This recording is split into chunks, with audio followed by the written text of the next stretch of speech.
To all the daily watchers, the loyal listeners, and the true diehards of SEC Unfiltered, thank you from the bottom of my heart for giving me a platform to where I can talk about college football every single day. But last week, I got a little bit of flack because I said I am not a fan of spring football. And it's for multiple reasons. The main one is it's a tease. I have to now go 3 months without seeing live reps on Saturdays.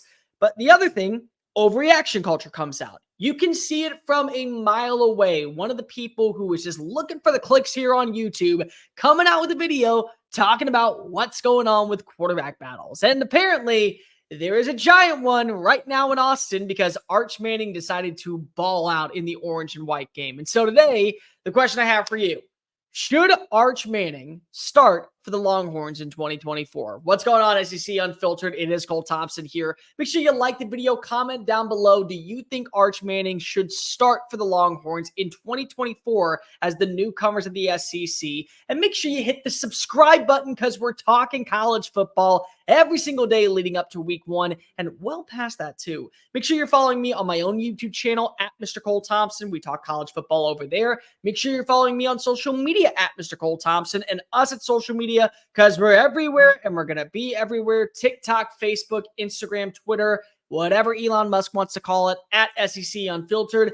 Download the podcast version of the show wherever you get your podcast listening systems. And to keep up with the #1 content surrounding all things in your favorite conference, make sure you visit secunfiltered.com. Should Texas consider starting Arch Manning in 2024? Let's end the video now. No, they shouldn't. This is the most egregious take that I've heard. This is absolutely some of the dumbest things that could ever be spewed onto the internet. And this is where, again, I hate spring. Because there's no reason to believe that Arch Manning at this point is not capable of being a starter. In fact, I would say right now, the biggest takeaway that you have from this past weekend is Arch Manning is as advertised. Yes, he does carry the last name of 2 of the greatest quarterbacks to ever grace the SEC. Yes, he does come from football royalty. And yes, that does carry a little bit of weight when it comes to the recruiting prowess and why people are so high on him. But anybody out there that literally said last season, oh, he would have been a 3-star without having the last name Manning, go ahead and eat crow. And go ahead and lick Arch Manning's boots. That's the best thing I can say for you because he played the part. And I mean everything from running the 2-minute drill going into the second half, his first incompletion coming to Isaiah Bond with 12 seconds left in the second quarter, the ability to maneuver outside the pocket and deliver clean strikes down the field. I mean, he started off the game so damn hot to where you feel like this is a competent quarterback. 11 of 13 for 189 yards. His first pass was for 75 yards down the field for an easy 6 points. That's not normal. You don't see that happen almost ever when it comes to quarterbacks who are that young. He lives up to the expectation. But that doesn't mean that you're going to start week 1. In fact, that doesn't mean that you deserve to start week 1. Go back and look at Quinn Ewers last year. Whether or not you believe that he is a difference maker and can be a Heisman Trophy finalist, be a quarterback that ends up making it into the NFL, has a stellar Hall of Fame resume, and finds his way into Canton, that's neither here nor there. Let's look at the facts. Last season, you watched as Quinn Ewers sliced and diced his way through every competition, including the game against Oklahoma, where there were struggles, but they still found a way to come back until Dylan Gabriel decided to score and put the Sooners up big with less than a minute left. He played up to the part. He led your team to a 1-loss record, and on top of all that, he balled out in the Big 12 championship game. And he was a throw away from making it to the national title. He's earned the right to start. And until further notice, he has earned the right to own this team. This is Quinn's roster. Plain and simple. And the reason why this is so important is because of, yes, it's great to have a guy like Arch Manning show you that the future is extremely bright in Austin, but at the same time, you want to have the backing of your teammates. What does that say when you're watching as Ewers continues to deliver every throw, every practice, has every repetition down, acting like the leader, commanding excellence in the huddle? Not only that, making sure that he is doing the extra work in film study. And then because Arch Manning has a good day against busted coverage, whether or not that's okay, and there's going to be people out there that say, oh, I could have made that throw. There's going to be people out there that say, oh, I could have done that against a third-team defense. It doesn't really matter what you could have done. You didn't do it. What's that going to say if you play Manning because of what? He had one good game? Ewers led your team to a Big 12 title, the first one since 2009. Ewers led your team to a college football playoff, the first one and the final one of the 4-team era. And Ewers was a throwaway and brought you back at least into the conversation against Washington to go to the national championship.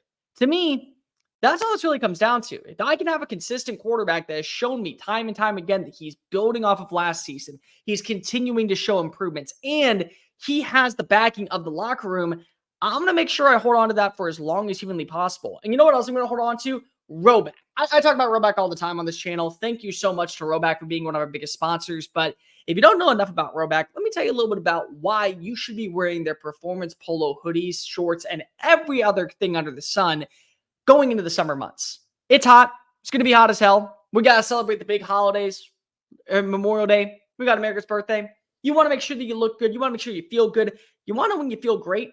When you wear these form-fitting polos presented by RHOBACK. Not only that, when you live in the southeastern region, and most of us, we live out in the southeast, whether it be in Texas, Louisiana, Mississippi, Alabama, South Carolina even, there is a reason to say that during the summer months, you're going to have back sweat. You know what the worst part about back sweat is? It creates back knee. Back knee's gross. It's disgusting. Now you got to go ahead and get new ointment. You got to take 3 showers a day. You don't want to be covered in your own sweat and feel sticky and disgusting every moment of the sun. I play golf on the weekends with my buddies in Houston. It is literally a hellhole made with the humidity from God himself.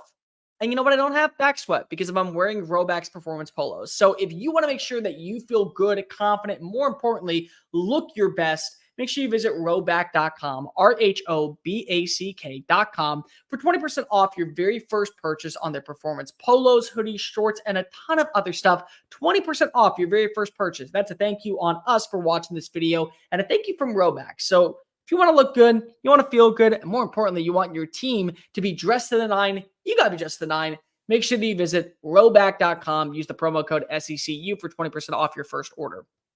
The crazy thing about Arch Manning, and I think I've told this story multiple times before, but I don't mind sharing it again. Manning comes from a background where loyalty is something that is desired. And also, there is a certain blend of cohesion between quarterback coach and quarterback. Peyton Manning went to Tennessee not only because the Volunteers had the best opportunity for him to be successful, but because he bought into the teachings of David Cutcliffe. And Eli Manning didn't go to Ole Miss simply because he wanted to follow in Daddy's footsteps. He went there because David Cutcliffe was the head coach. They bought into what Cutcliffe was selling, and the result was both ended up becoming #1 overall picks. Both ended up winning Super Bowls, and both ended up probably at some point making it to the Hall of Fame. Eli's still up in the air. We're going to get to that on a not-so-distant date. But still, Cutcliffe led the way. And they could have done whatever they wanted, but they believed in the teachings of one man. Arch Manning knew coming into last season when he first enrolled at Texas and had a horrendous spring game that he wanted to be here because Steve Sarkisian was here. And if Steve Sarkisian was hired tomorrow to take over at LSU, I can almost guarantee you that just like Caleb Williams, when he decided to go hitch his wagon to Lincoln Riley, would do the same thing.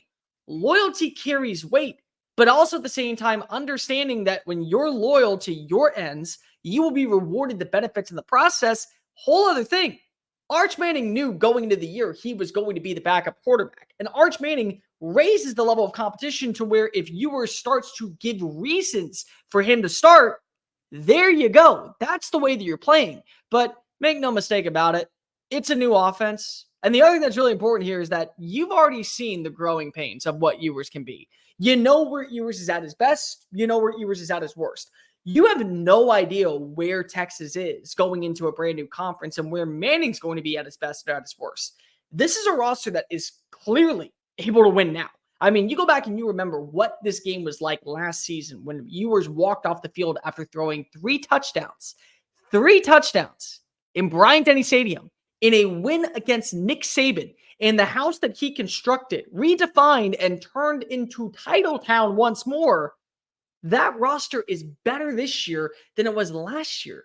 And they're losing a ton of talent, whether it be Jatavion Sanders, losing Xavier Worthy, Adonai Mitchell, some defensive players. They got to get better in the trenches, especially with what you lost with Devondre Sweat and Byron Murphy. But still, you know what to expect with Ewers. You know that with this schedule, 10-2, 9-3, 11-1. That's the expectation. You're not trying to show up to the party and go 8-4 and say, look at us, we're Texas. The Texas of old, still underachieving, still not living up to the hype. You want to be able to set the tone in year one. You're showing up to the party ready to kick someone out the big boy table, and for you to bring your own seat and be ready to show everybody you're the ones that are in charge. You have the resources and you have the money to do so, but you need the right quarterback. Arch Manning will end up being, I think, a stable name. And if you take anything away from this spring game, he is a phenomenal passer waiting for his time to shine. And it is not going to take long for people to understand that, yes, he is, as advertised, well past just past daddy's name. He actually is somebody who can be a difference maker. But that difference maker may come in 2025. Or you just got to wait until Ewers gets the injury. And then when that happens, well, all bets are off. And number 16 is going to be the reason why you're potentially the number one roster in America. But until Quinn Ewers ends up losing that starting job, it's going to be hard to say that anybody is going to take him out of the sights. Make sure that you like the video, hit the comments section. Do you think that Arch Manning should surpass Quinn Ewers on the depth chart? The right answer is no. We all know this, but just tell me why you actually think that this is a conversation. Make sure that you go ahead and also hit subscribe, because we're talking college football every single day leading up to the conference championship. Leading up to week 1. Make sure that you're also following me on social media at Mr. Cole Thompson. Make sure you're following me on my own YouTube channel at Mr. Cole Thompson.